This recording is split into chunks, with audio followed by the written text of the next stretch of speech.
안녕하세요. 나란말씀입니다. 이번 시간에는 나의 모국어는 침묵이라는 내용을 가지고 공부를 해보도록 하겠습니다. 일단 여기에 있는 학습 목표를 한번 보자면 무슨 내용이 써 있냐면 역설을 활용하여 자신의 가치 있는 경험을 나타낼 수 있다 라는 것을 배우는 거예요. 근데 지금 이 내용 중에서 여러분들이 정말 이번에 꼭 알고 넘어가야 할 문제는 바로 무엇이냐면 역설. 이것을 꼭 알아야 돼요. 역설. 그래서 이번 시간에는 역설이 무엇인가에 대해서 확실하게 짚고 넘어가야 되는 부분이라서 이번 시간 아주 진지하게 역설법, 앞으로도 계속 고등학교 올라가서도 물론 대학 수능 때도 어쨌든 특히 현대 시의 개념 속에서 역설법이 많이 쓰인 시들이 있기 때문에 그 부분에 대한 의미를 갖다가 명확하게 파악하기 위해서는 역설이라는 내용에 대한 정확한 인지가 필요합니다. 그래서 일단 역설에 대한 설명을 간단하게 한번 해보도록 하겠습니다. 이번 시간에 이걸 확실히 짚고 넘어가야 됩니다. 자, 일단 역설이라는 개념은 선생님이 이해하고 있는 아주 간단한 개념으로 얘기를 해볼게요. 자, 역설은 무엇을 있냐면 일단 겉으로는 보기엔 모순돼. 모순이라고 하는 것은 쉽게 말해 얘는 말이 안 된다는 얘기예요. 말이 안 되는 내용이야. 하지만 잘 보면 그 속을 갖다가 들여다보면 하지만 속은 진실로 가득 찬 내용. 이렇게 볼 수가 있습니다. 겉으로 보기엔 말이 안 돼.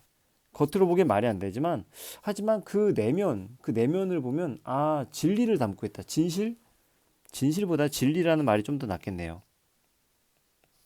뭔가 담고 있는 내용이 참 참된 말을 갖다가 나타내고 있어. 겉으로 보기엔 뭐야? 말이 안 되는 내용이잖아. 라고 얘기할 수 있겠지만 근데 그 내용을 곱씹다 보면 그런 의미를 얘기한 거구나 라고 느끼게끔 만들어주는 그런 방법을 역설법이라 해요. 그래서 겉으로 보기엔 아주 이치에 어긋난 것처럼 보여. 그리고 모순된 것처럼 보인단 말이지. 하지만 그런 진술을 통해서 뭔가 말하는 사람이 의도하고자 하는 어떤 진리가 있어. 말하고자 하는 뭔가 깨달음과 같은 어떤 사실이 있단 말이죠. 그걸 말해주는 방법이 역설. 자, 그러면 예를 드는 게 가장 이해하기 쉽겠죠, 그죠? 자, 그럼 예를 한번 들어봅시다. 예로 가장 유명한 예가 이영기 시인의 낙화인데 이영기 시인의 낙화라는 내용 중에 그 요런 구절이 있었어요. 뭐였지? 결별이 이룩하는 축복이라는 내용이 있었어요. 결별이 이룩하는 축복. 혹시 알란가 모르겠네. 자, 여기다 쓸게요. 결별이 이룩하는 축복. 전체적인 내용을 한번 간단하게 읽어주자면 가야 할 때가 언제인가를 분명히 알고 가는 이의 뒷모습은 얼마나 아름다운가. 봄한철 격정을 인내한 나의 사랑은 지고 있다. 분분한 낙화. 결별이 이룩하는 축복에 쌓여 지금은 가야 할 때. 뭐 이런 식으로 이렇게 진행되는 시인데 이 이영기 시인이 언제 등단했는지 알아요? 문인으로 중학생 때 그러니까 1949년쯤일 겁니다. 그때 문예지라는 책이죠. 그 잡지라고 볼 수 있는데 그에 추천을 받아서 문단에 중학생 때 들어갔습니다. 여러분들 나이죠? 대단하죠, 그죠? 자, 그래서 여기에 결별이 이룩하는 축복이라는 말을 한번 써볼게요. 결별이 이룩하는 축복. 자, 여기서 이게 이영기 시인의 낙화. 그러니까 꽃잎이 지는 거지. 꽃잎이 지는 건데 이 꽃잎이 지는 것이 뭐라고 표현하냐면 결별이 이룩하는 축복이래요. 축복. 근데 결별. 일반적으로 결별이란 말은 부정적이야, 긍정적이야? 부정적이죠. 좀 부정적 표현이란 말이지. 근데 결별이 뭘 만들어냈냐면 축복을 만들어냈대. 축복은 부정적이야, 긍정적이야? 긍정적이죠. 그러면 딱 겉으로 보기에는 와, 말이 안 돼. 부정적인 내용이 어떻게 긍정적인 내용을 만들어 버리지? 어떻게 결별이라는 슬픈 일이 축복이라는 아름다운 결과를 만들어내지? 라고 겉으로 보기엔 말이 안 된다고 모순이라고 생각하게 돼버리는 거지. 이게 역설. 하지만 그 속은 어떠한 진실이 담겨 있는가, 어떤 진리가 담겨 있는가, 어떤 깨달음이 담겨 있는가를 생각해야 되는 거죠. 자, 생각해 보세요. 낙화, 꽃이 진다는 것은, 그러니까 쉽게 말해 꽃잎이 떨어진다는 건 이별을 하는 건데, 꽃잎이 짐으로써 무엇을 기약하는 겁니까? 앞으로 새로운 탄생. 그죠? 이것에 대한 내용을 담고 있는 게 바로 낙화의 어떤 근본적인 어떤 깨달음, 진리를 얘기하고 있는, 담고 있는 것인 거죠. 그래서 그 아니 이거 시를 가져와야겠다. 잠깐만요. 자, 선생님이 인터넷 가져와 봤습니다. 뭐 여기 햄즘님 뭐 그냥 모르겠지만 첫 번째 그냥 페이지 열었는데 햄즘님의 블로그 그 출처입니다. 보세요. 자, 여기 뭐 제목 어쨌든 이분은 곱씹을수록 좋은 이별시라고 되어 있는데 이 전체 내용을 한번 보세요. 여기에 선생님이 얘기한 내용 있죠. 결별이 이룩하는 축복에 쌓여 지금은 가야 할 때. 이 결별 이룩한 축복, 그러니까 꽃잎이 떨어지는 그 축복에 쌓여서 지금은 가야 돼. 무성한 녹음과 그리고 머지않아 열매 맺는 가을을 향하여. 그러니까 무성한 녹음, 되게 막 흐드러지게 많이 생기는 어떤 파란 어떤 잎들, 그리고 머지않아 열매 맺는 가을을 향하여 뭔가 새롭게 뭔가 피어나고 탄생하고 뭔가 만들어내는 새롭게 시작하는 그런 걸 향하여 나의 청춘은 꽃답게 죽는다. 그러니까 일단 꽃잎이 지는 것을 전제로 해야 꽃잎이 져야 새로운 열매가 피고 새로운 나뭇잎이 나오는 것처럼 그 새로운 시작을 위해서 나는 아름답게 죽는다라는 얘기지. 무슨 말인지 알겠어요? 그래서 결별이 이룩하는 축복이라는 말의 뜻은 그런 것이지.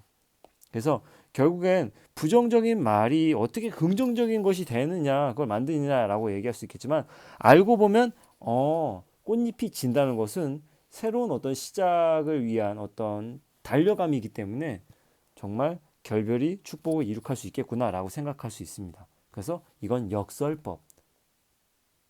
다시 역설법은 겉으론 말이 되지 않지만 쉽게 말해 넌센스인데 근데 알고 보면 그 속에 어떠한 진리를 담고 있는 표현, 그걸 역설이라고 얘기합니다. 한 가지만 더 간단하게, 이번엔 진짜 간단하게 예를 하나만 더 들어보자면 뭐가 있냐면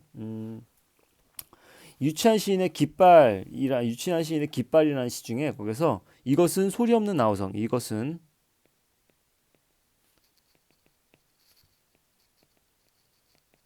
아우성이라는 식구가 있어요. 그러니까 깃대에 깃발이 막 매달려서 바람에 펄럭펄럭펄럭 거리잖아요. 근데 이 깃발은 뭐 시적화자 나의 어떤 의지라든지 뭐 그렇게 생각한다면 막 바람을 따라서 막 펄럭펄럭 거리면서 바람에 휘날리면서 나도 자유롭게 날아가고 싶어. 저 하늘을 향해. 근데 나는 지금 깃대에 매여 있는 그런 상황인 거죠. 그래서 지금 간단히 이 시를 설명하자면 뭔가 이상향, 뭔가 내가 바라는 곳에 대해 가고 싶어. 근데 가지 못하는 그 좌절을 담고 있는 시가 바로 깃발이라는 시예요. 근데 이것은 소리 없는 아우성이래. 이것은 소리 없는 아우성. 이게 무엇이냐면 여기 이게 또 왜 역설이 되는지 한번 잘 생각해 봐요. 자, 소리가 없댔어. 아우성. 아우성은 상당히 와 왁자지껄하고 크고 소리가 있는. 근데 이건 소리가 없대. 말이 돼? 겉으로 보기에 말이 안 되지. 겉으로 보기엔 모순이야. 근데 그러면 또 우리가 생각해야 되는 거죠. 속으로는 어떠한 진리를 담고 있는 것인가? 대체 이것은 어떠한 진리를 담고 있는 것인가? 이걸 생각을 해본다면 뭘 담고 있을까? 뭔가 깃발에 아주 거세게 막 움직이는 바람에 막 흔들리는 그런 움직임을 그 시각적으로 보여준 건데 침묵하는 가운데서도 침묵하지만 하지만 그 마음속 어떤 욕망, 어떤 소망, 그 내적인 좀 더 어렵게 말하자면 내적인 몸부림 이걸 표현하는 거예요. 막 소리는 내지 않아. 막 소리는 내지 않지만 그 안에 막 불길이 타오르는 거지. 내가 가고자 하는 어떤 이상 세계를 향해 가고 싶다라는 걸 깃발이 소리를 안 내잖아요. 그죠? 물론 바람에 막 미친 듯이 흔들리면 펄럭펄럭 소리 나겠지만 기본적으로 깃발은 소리를 내지 않잖아요. 그러니까 바람에 휘날리면서 나도 바람 따라서 저 멀리 가고 싶지만 난 소리를 낼 수가 없어. 그래서 소리 없는 아우성이라고 하는 거야. 자, 다시 역설은 뭐다? 겉으로 보기엔 모순돼, 말이 안 돼, 넌센스야. 하지만 그 문장 내용을 잘 들여다보면 어떤 진리, 깨달음의 내용이 담겨 있다. 근데 두 번째 예는 이것은 소리 없는 아우성이라는 것을 예를 들었는데 겉으로 보기엔 말이 안 돼. 왜냐면 소리가 없는데 어떻게 아우성이야? 소리 없는 아우성이 어딨어? 아우성 와 소리 지르는 건데, 그지? 근데 왜 깃발이 소리 없는 아우성을 지른다고 얘기하는 거냐면 깃발은 어디론가 가고 싶어. 어디론가 가고 싶은데 그 가지 못하고 깃대에 매달려 있는 그 한계가 있어. 그래서 침묵을 하고 있어. 깃발은 말을 못해. 침묵하고 있는데 마음속의 욕망과 소망과 어떤 내적인 몸부림을 막 표현하고 있는 거지. 그게 이것은 소리 없는 아우성. 침묵하는 가운데 그 깃발 혹은 시적 화자, 시 속의 말하는 이의 마음속에 어떤 욕망이 아주 강렬함을 나타내는 표현이죠. 이것은 소리 없는 아우성. 이게 바로 역설. 이해할란가 모르겠네요. 자, 그러면 한 가지만 더. 어쨌든 이제 그만 듣겠다는 친구들은 그만 들어도 되지만 그래도 좀 한 가지만 더 예를 들어주세요 하는 친구들을 위해서 예를 들어보겠습니다. 그 한용운 시인의 그 시 중에 님의 침묵 가장 유명한 시죠. 님의 침묵의 구절 중에 어떤 내용이 나오냐면 님은 같지만은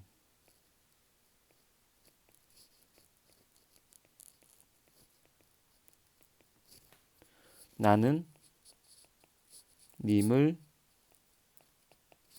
보내지 아니하였습니다.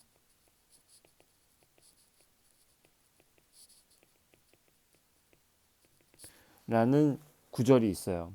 여기서 그 역설, 문제가 되는 이 역설 아까 말했지만 뭐라고 했죠? 겉으로 보기엔 말이 안 되지만 그 내면을 들여다보면 어떤 진리를 담고 있는 표현이 역설이라고 했죠. 여기서는 말이 안 되는 게 왜 말이 안 되는지 한번 봅시다. 일단은 잘 보니까 님은 갔대. 갔는데 난 님을 보내지 아니하였대. 이게 무슨 말이야? 자, 이해를 돕기 위해 직접 그림을 그렸습니다. 자, 보면 그 님은 갔지만은 그러니까 이런 상황인 거지. 님은 갔어. 잘 있어 하고 가는데 어쨌든 님은 갔지만 나는 잘 가요라고 하면서 막 되게 슬퍼했겠지. 근데 하지만 나는 사실 님을 보내지 아니하였다. 님은 이렇게 이러고 있는 나 못 가 이러고 이렇게 뒤에서 잡고 있는 거지. 이게 뭐냐면 이게 역설적 표현인 건데 그러니까 님을 어쨌든 님은 지금 내 곁에 없어 사실. 이 전체적인 내용을 다 읽고 설명하면은 상당히 오래 걸릴 것 같기 때문에 어쨌든 지금 이 님의 침묵이라는 시 속에서 시적 화자인 나는 님이 없다는 거 알아. 내 옆에 님이 없어. 하지만 님을 항상 그리워해. 그리워하고 그리고 그 님을 다시 언젠간 반드시 만날 것을 믿어. 그러니까 님은 같지만 님을 보내지 않은 것이지.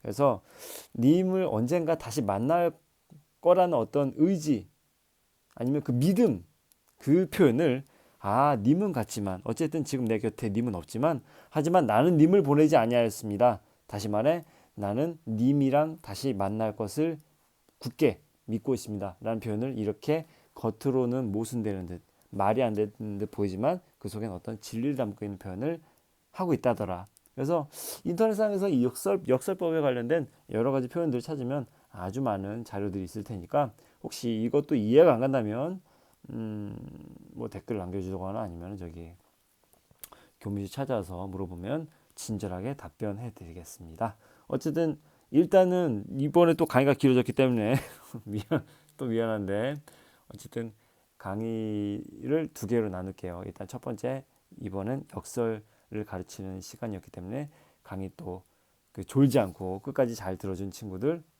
고맙습니다. 자, 이상 강의 마치겠습니다.